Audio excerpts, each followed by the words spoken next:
Good morning, everyone. My name is Randall from Randall's ESL Cyber Listening Lab, providing tips on language learning, culture, and human development. I'm really excited about today's broadcast, talking about and introducing Jaime Ancajima from the University of Piura, well known around the world for his involvement and development of professional development. And we're going to be talking and introducing and interviewing him. So, what I'd like to do is I'd like to bring on Jaime so we can begin our discussion today. Good morning, Jaime. Good morning, dear Randall Davis. Thank you for the invitation to your program. Yeah, and this should be a really an exciting conversation that we have. Again, a lot of people are joining the broadcast. Greetings, as you can see, Roxy is saying hello from Peru. Welcome, and feel free during the broadcast to say hello, to be involved, and to participate. And so, what I thought we would do, Jaime, is just to kind of give an overview of some of the things that we're going to be discussing today. We're going to be talking about your work in professional development. And as you well know, Jaime, people who are joining the particular broadcast today, whether they're viewing it live or they're actually watching it later on, are coming from a very diverse teaching environments, from high resource to low resource environments. And so we're going to be talking about that. We'll do a personal introduction of you. We'll talk briefly about the many faces of Peru. And then we'll get into talking about your educational background. And we'll also be talking about professional development and the things that you've been doing. And one of the things that we always want to keep in mind is how these elements of professional development are going to be relevant to people around the world. So let's go ahead, Jaime. If you could just kind of really briefly, let's take a time machine back to when we first met not too long ago. Could you briefly kind of give a synopsis of how we met?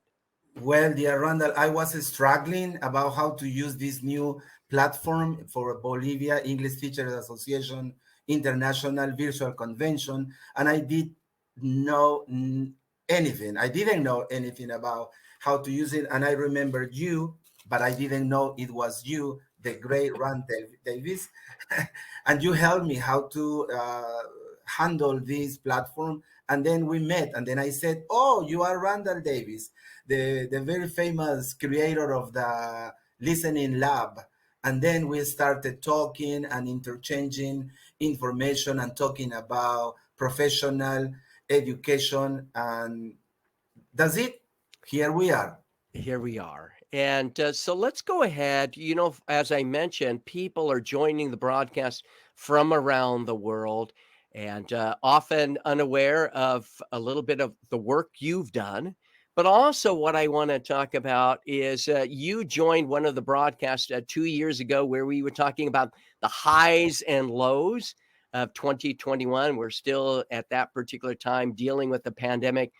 We talked about our experiences, and which is Right. unique. Also, could you just briefly, for those that might not know you, because we'll bring in, at least in part, your mother and how she influenced you, if you could just do a brief introduction. Yeah, my mother was a woman. She came from the country and she worked very hard for all of us, five brothers and sisters, five siblings. And then I have three beautiful children and a grandson too. He has the condition of autism. He's 4 years old. So that's why we are preparing a roundtable about autism, because it's something that is very important now everywhere. After the pandemic, it has grown everywhere. So Right. thank you for allowing me to introduce my family. Absolutely. So let's now talk about something a little bit different. When you think about Peru, and again, many of the listeners that are probably from that region, from South America, and are very versed, but often when people think of Peru, they come with all kinds of images. And so what I did is I decided to use a website called Pixabay. It is a free stock photo website where you put in the word Peru and it actually shows images of Peru. And often when people think about Peru, they might have this image of llamas, vicuñas, the Andean region, and so forth. But I think we would all agree that Peru has many faces. Here we Yes. have Rainbow Mountain, we have textiles from Peru, and so forth. But what would you like people to know briefly before we get into our main discussion Yeah, about I would Peru? like yeah, I would like people to know that Peru has three regions: coast, highland, and jungle, and we are very diverse, a very diverse population. We got black, blonde, white, this brown skin, and all the complexions that you may think, and music and food and places to visit and animals and dances. We are, thank God, we are a very diverse country. Not only what you see in these photographs, it's much more than that. Right. And just so you know, in preparation, just a couple of days ago, I asked people to submit some of their photos that they have taken of Peru. And as you can see, some areas of the coast. And again, I want to thank those that submitted those photos because, as you just mentioned, Peru, it is a very diverse landscape of Right. people, of language, of culture, and so forth. And just so briefly, tell us a little bit about Piura. Just very quickly, Yeah. you know how many different kinds of potatoes we have in Peru? I'm not even going to guess. Guess. 27. No, 1,500. Wow. 1,500 different types of potatoes. That gives you and everyone else an idea of what diversity is here in my country. Well, this is the beautiful main square of my city in the north of Peru, bordered with Ecuador. It's a city in the desert. Actually, it was the first city built by the Spaniards in South America, Okay, 1531. right. And then just briefly about the University of Piura, where you work and what you do there. Yeah, this is a young university because it's only 52, 53 years old. I work here at the Language Center, but also at the School of Education, where I teach the future English language teachers. Okay, well, great. Well, let's go ahead and get to the main part of the presentation. And this really deals with all of the international online meetings that you've been doing. I think quite a diversity of presentations dealing with face to face and online and hybrid classes. And as I just showed, you started these in April of 2020. Another broadcast was talking about professional development in Latin America. We're going to be talking about that, but on a more broader scale as well. Another interesting roundtable where you were bringing in a new generation of teachers. I think you and I belong to an older group of educators. And the other thing is that just celebrating life and friendship, I think are really, really key ideas. So let's go ahead now and get into some of the elements of the broadcast. What I'd like to do is talk a little bit about your background in teaching and how did you get into teaching? I mean, Well, sometimes might say that teaching chose them, or did or did you choose it? How did that no, happen I to you? didn't. I didn't choose it. It was this North American teacher, David Webb, in 1981. I will never forget him. He said, Jaime, would you like to teach in my institute? I was 20. I had no university studies. I had only studied English, but he said, you could be a good English language teacher. I suppose he was not wrong. And then I started working at the schools and then institutes. Then I realized that this was my vocation. This is what I wanted to study. And then I started studying at university, and then I studied my bachelor degree and then my master degree. And here I am after 37 years, Randall. You mentioned I showed a picture of your mom, your mother, and I know in one of our earlier discussions, you briefly said something about her influence in your life. Perhaps you can just mention that. Yes, what I mean by her influence is because she worked hard for 50 years, helping, supporting, serving, attending, cooking, cleaning for many people in a house. So I learned from her to be brave, to be a hard warrior, a worker, and help everyone. So I thank her because of her example. I could overcome many problems that I had in my life when I was a child and then a teenager, and I learned from her to do to always be grateful. Yes, always be grateful to everyone. Great. And one of the things I think, all of these influences in our lives, I think are really, really key.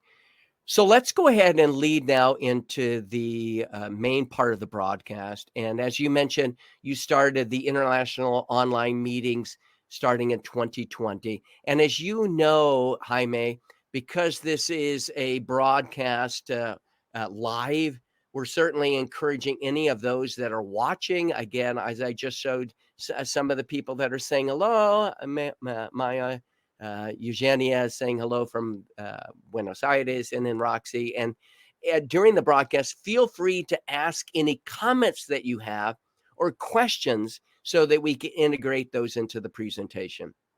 Now, let's make the transition to the main part of the presentation, talking about the impact of COVID-19 and what it's had on teaching and human connection, and maybe why this started for you in 2020. And then we certainly would ask those that are watching the impact it had on you, on them, and some of the adjustments they needed to make as well. So talk Yeah, about. when people say about this work, I don't call it work. I call it a blessing and a Okay. connection, because I didn't know anything about Zoom or online classes, nothing before the pandemic. Well, But Zoom with a camera, like zoom in. That's about but I all didn't I know knew. anything about that. And then because of the pandemic, we all teachers who were 50, 52, we had to learn how to use Zoom and any other platform. And that was the beginning. I said, if I don't know, I have to learn to use it. And then Right. I had this first international meeting with teachers and students who wanted to learn about the FCE course, FCE exam. And that was the first meeting. And then there was a second. And then a friend asked me, hey, Jaime, why don't we start giving more conferences? Okay. And then we started. And now, as I said before, it's been 3 years and 9 months since we started this work. But I call it a pleasure, a blessing, because as you mentioned before, it's a human connection Right. more than a professional connection. Because if you are connected with other humans, you understand that your problems are other people's problems too. Right. So, with that in mind, we're going to come back to these international meetings. But what I want to talk about is, let's step back a few years. And this could still be relevant in many teaching environments around the world. I mean, when you think about your earliest experiences with other teachers, and more specifically, to what degree did you have access to professional development in your early career? How would you describe that? Go back Well, 10, 15, 20 years ago. How would you describe professional development? I've been working at the university for 22 beautiful, wonderful, difficult years. Okay. And thanks to this university and Julio Valladares, the ex-director of the Language Institute, he sent us to England to study for a couple of months at St. Mary's University. That was the beginning of my access to professional development, because I learned that everybody is different, that everybody is right, that everybody has a voice, that everybody wants to be heard. So then I said, wow, it's beautiful to have a human connection with people from other countries who speak different languages, who believe in different gods, who have different costumes or ideas, because we, at the end, we all are human beings, and we Right. suffer, we cry, we struggle, we suffer, we laugh all the same way everywhere. So I guess that professional development, that doesn't only take you to improve your classes, but also to become a better human being. All right. Well, let's go and kind of simplify the topic just a little bit. For those that are watching, they might question, well, Jaime, you were working in a situation like many of us, of privilege, where you have access to those type of resources. But I also want you to keep in mind, and I think we're trying to certainly, about high resource environments versus low resource environments. And this topic will probably come up in our discussion today, but I'm glad to hear of some of your experiences. But let me ask you, what do you think are the greatest challenges for teachers in public schools? And I'm asking this question to people around the world. And again, we're going to go back to your international online meetings. We're going to talk about that.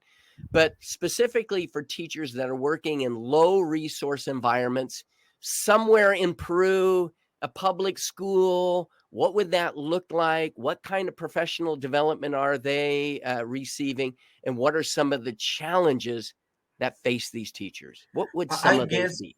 I guess, Randall, that the first principal challenge is yourself, themselves.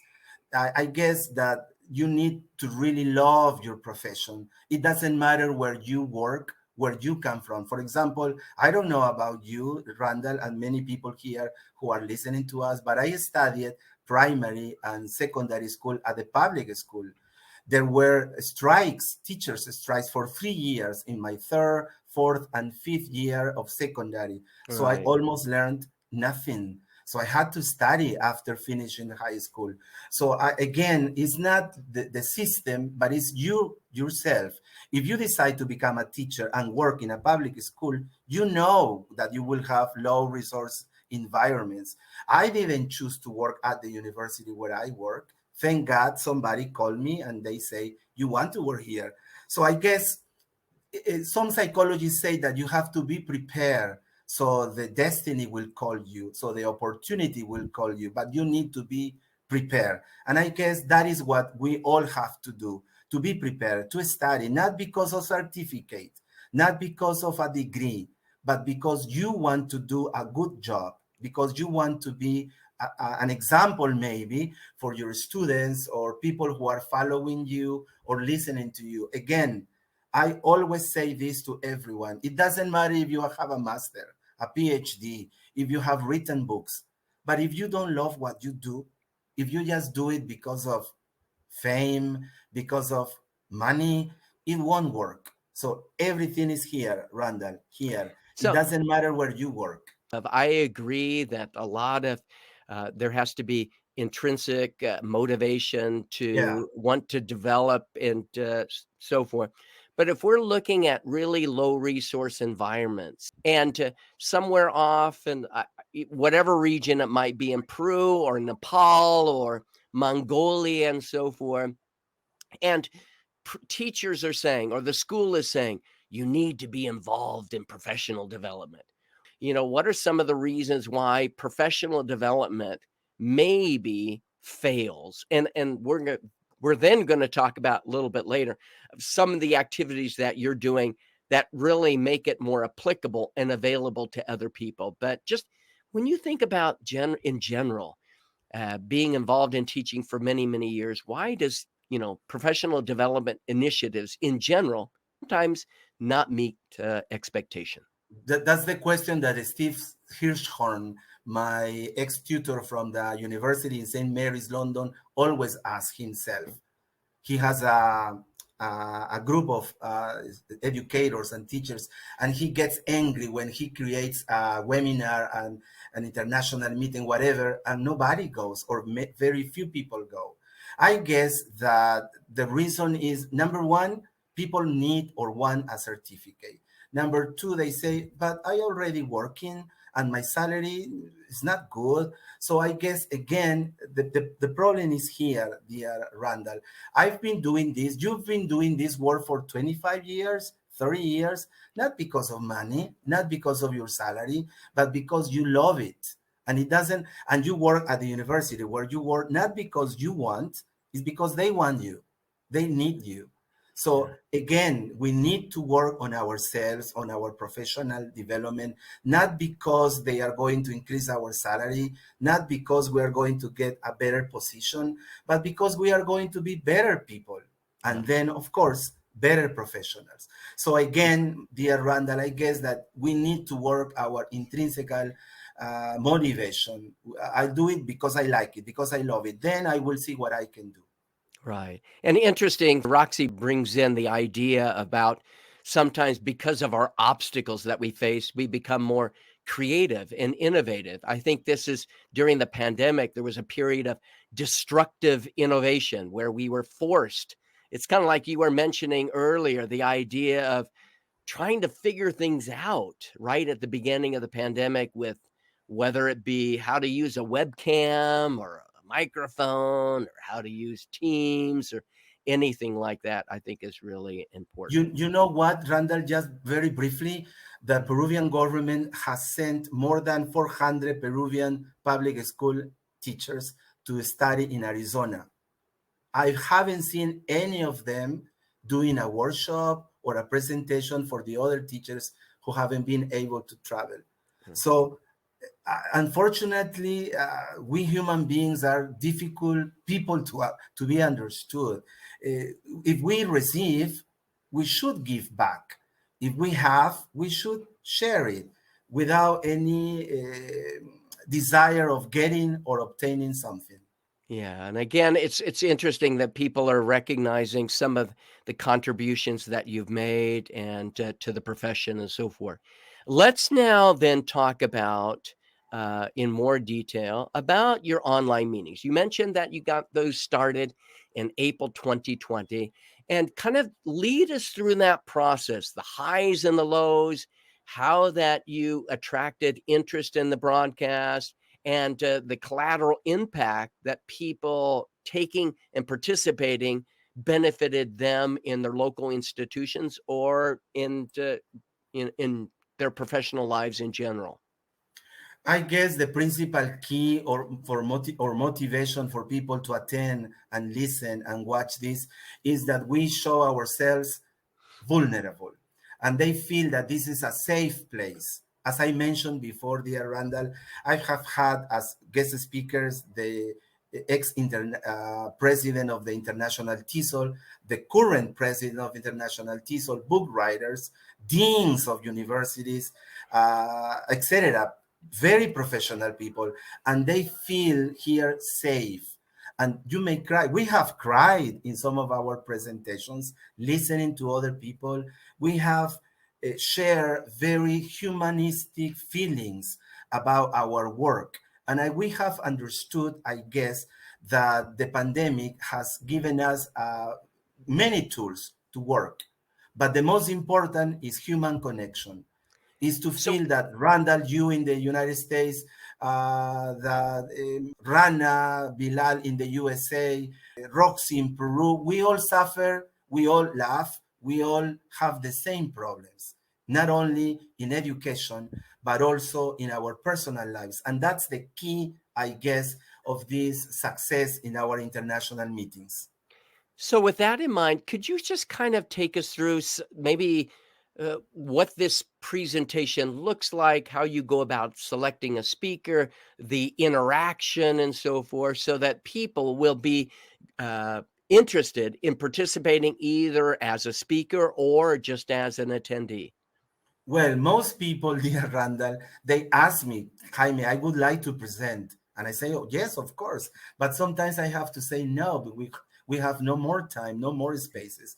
And some people, I choose them, like you, I ask you to present. It's because I know them, because I know you will say yes, and you will be able, and you will be happy and share you will be happy to share with everybody else, not only your knowledge, not only Right. your expertise, but also your generosity.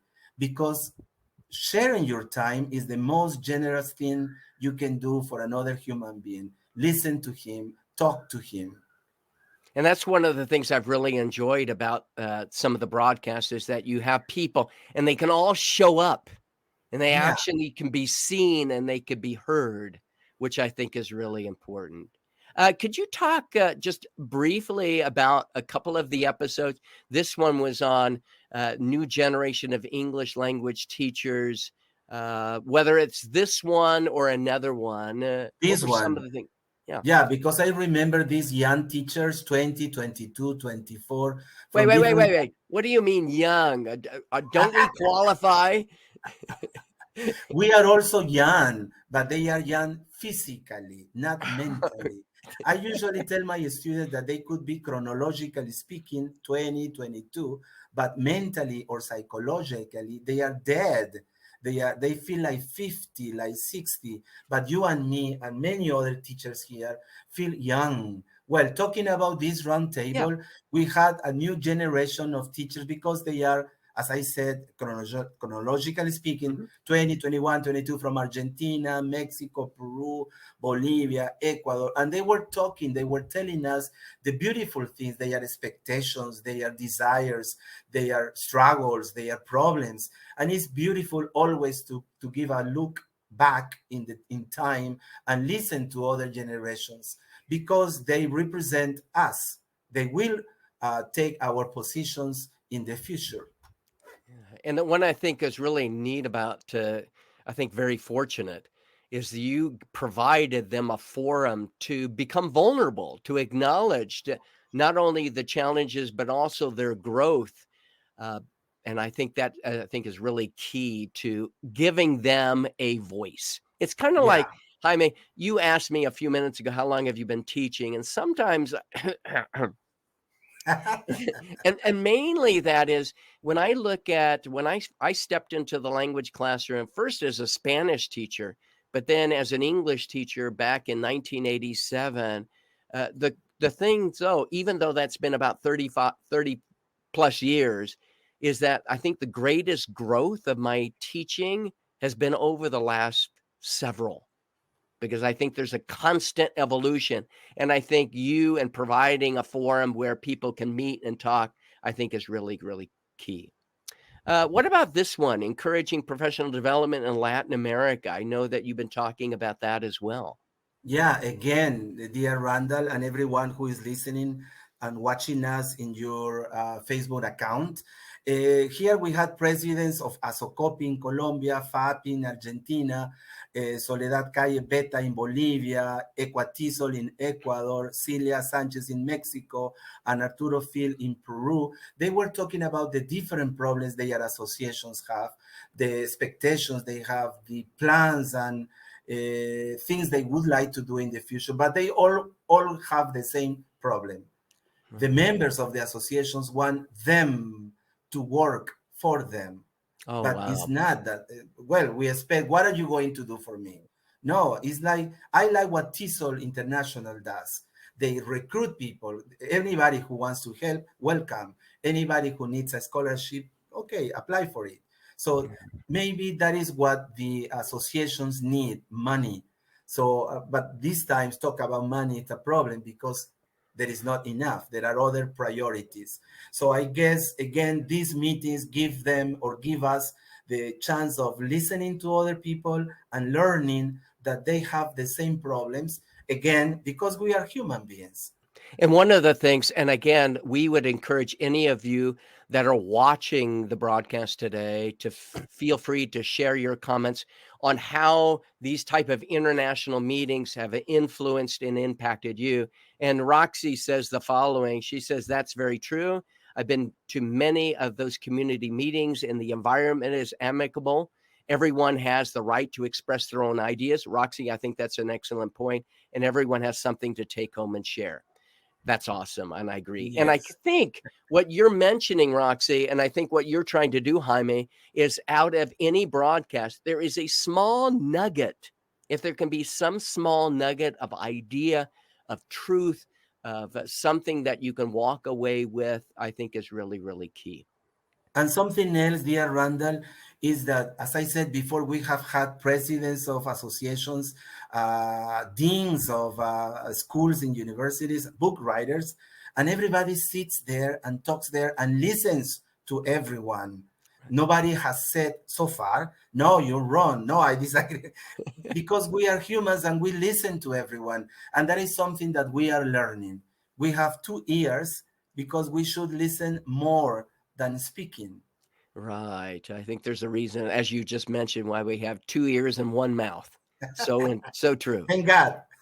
Yeah, and let me ask you, this is kind of going back, sometimes we often talk about money, money, money, but the reality, I think there can be cases where the types of professional development that you are doing or that others can do really can be accomplished where possible in even low resource environments where maybe you have an internet connection that these teachers can feel a part of your meeting. Can you talk about some of the people that are joining your meetings from outside of Latin America who are finding benefit in what you're doing? Well, some people, I must say that they are very grateful and they have written to me saying, thank you, Jaime, because I showed this to my boss and now he understands that we need professional development programs in our schools. But again, I guess one of the things that limits these professional development programs is that teachers always ask, dear Randall, are we going to be given a certificate? Can you send me a letter saying that I attended your, and I said, but I do this not on behalf of my university, but I do it as Jaime Ancajima. And I thank God I have friends like you who want to present and want to share. It would be beautiful if someday we could give a certificate of Right, attendance or a certificate of, I don't know, passing the course, or because right. you took 3 or 4 webinars or international meetings, here is your certificate. Maybe that could be, but I guess, again, we need to work on ourselves. So I agree. And let me talk about again, in the past, I think professional development looked like in order to have professional development, you would have to travel to a new city, to a new country. I know that recently you went to Mextiso, and a lot of people just don't have those financial resources to do that. However, with the types of meetings that you're doing, you're able to reach out to people in low resource environments in many different countries. Could you just briefly name some of the countries that you are reaching? Not just you, but those that are participating. Certainly, we're saying it is a joint effort. What are some of those countries that your message? I'm sorry, the message of your speakers and you are reaching around the world for free. Well, it's been like countries like Argentina, Bolivia, Brazil, Colombia, Costa Rica, Canada, Ecuador, England, Guatemala, Germany, Honduras, Italy, Iran, Mexico, Nicaragua, Nigeria, Panama, the Philippines, Romania, Spain, USA, South Africa, Tunisia, and the list And on and on. is, yeah. Yeah. And again, people, it could be morning, afternoon, night, or even midnight. Some people have connected and they say, thank you so much because I'm learning. Thank you for accepting me. Thank you, thank you. And one of those people, one of those persons is Roxy. Thank you so much, Roxy, because she's always there giving us, telling some good things about, but she also does a good job like everyone else. Now, has Roxy by chance appeared on one of your broadcasts? Yeah, she did. All She right, has Roxy, already I'm presented. ready. We're ready to enlist you in a new broadcast. And the one thing is that I found if people are interested, we develop these connections online like this, Jaime, to where people will think, you know what? I never really thought about being involved. I never realized that my voice would be relevant and important to other people. And so I think that's really, really true. And I guess that is a big mistake of us human beings, dear Randall, because everyone has something to show, everyone has something to demonstrate, everyone has something that everybody can use in their classes. Yeah, and I think one of the things I know that like presenting at international TESOL or Mex TESOL or whatever, the the acceptance rate, of people submitting proposals is so low. So the possibility of being seen and heard is just for many teachers is impossible. The idea of thinking, okay, I'm in Nepal or Mongolia or wherever you might be, and I might submit a proposal, and the chances of being accepted are so low.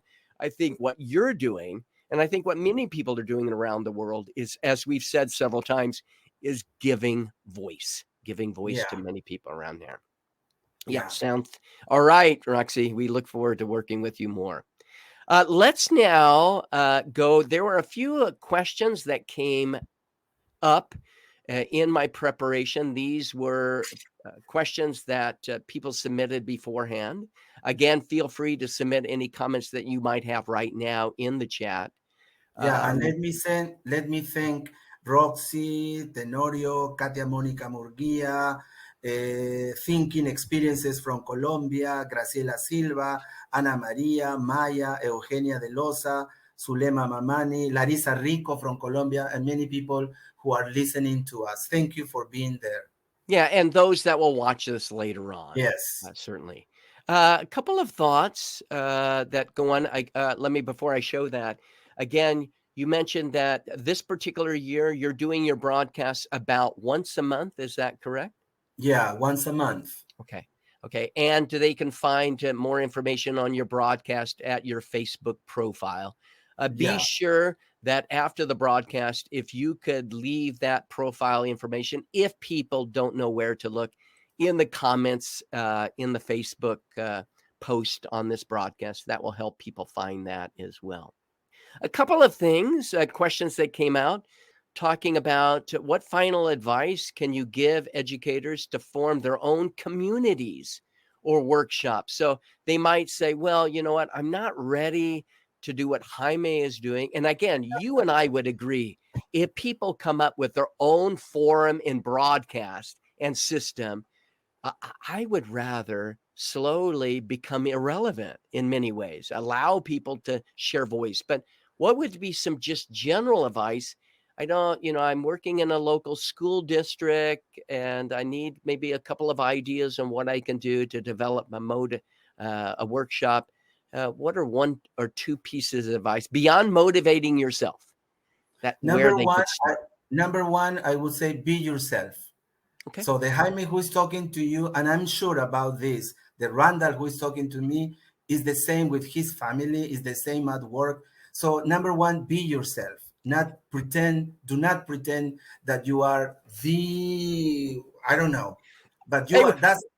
Wait, where is your tie? You had a tie on. It's hot.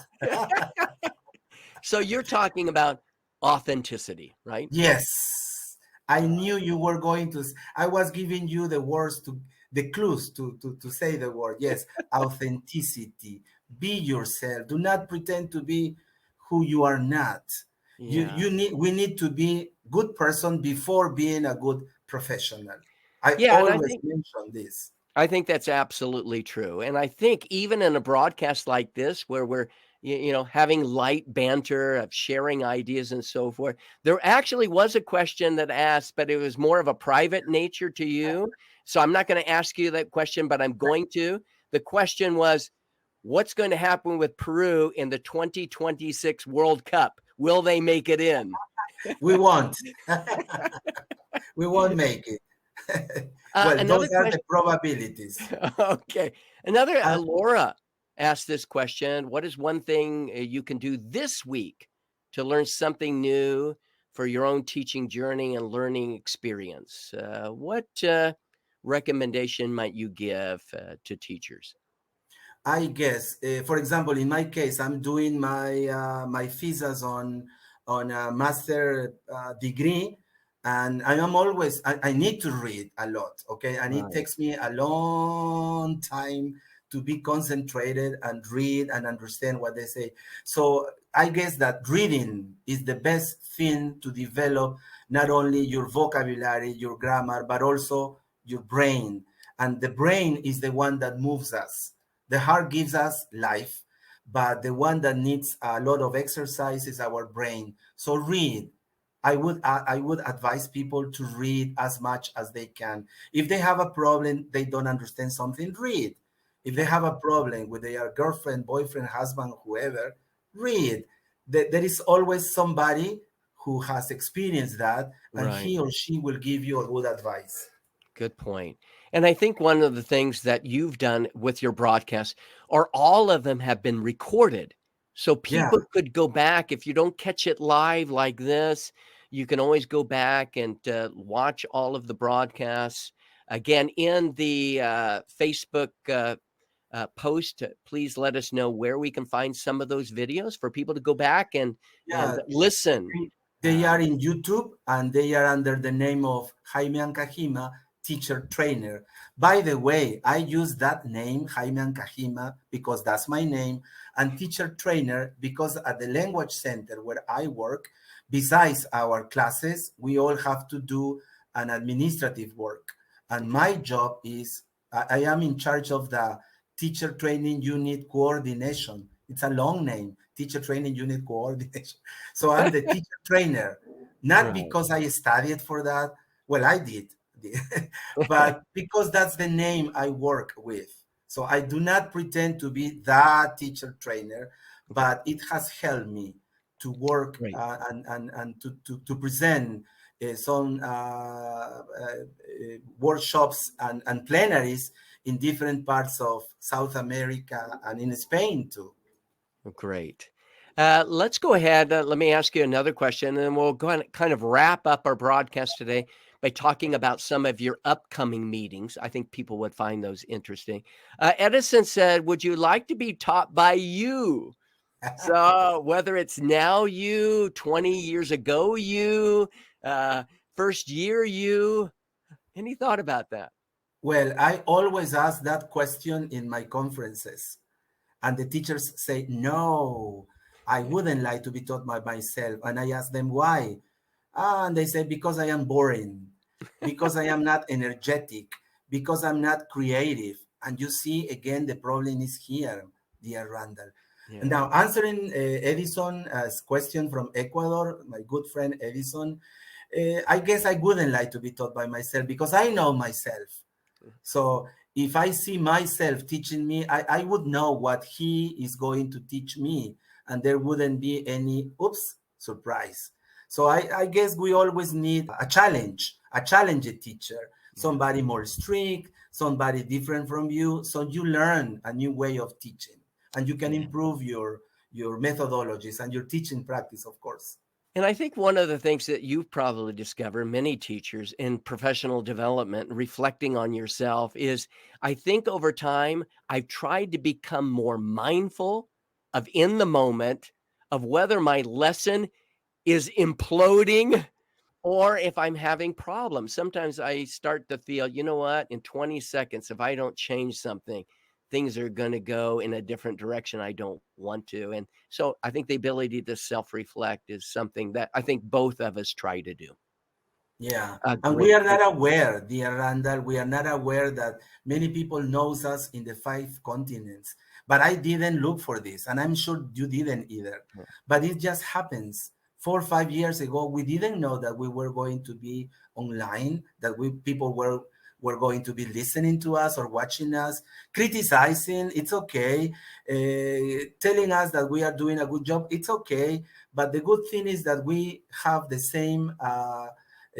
Objective education, helping, Absolutely. supporting, giving the voice to other people, helping other people to become famous, giving them the space where they can express what they think, what they know, what they have, and even what they don't have. Yeah, absolutely. And I, like I said, I think what you've done in many of the broadcasts and what so many people are doing, and especially those that are appearing on your broadcast, that they have an opportunity to share and then they share, and then there's kind of this cascading, rippling effect where Yeah, more and more people are involved.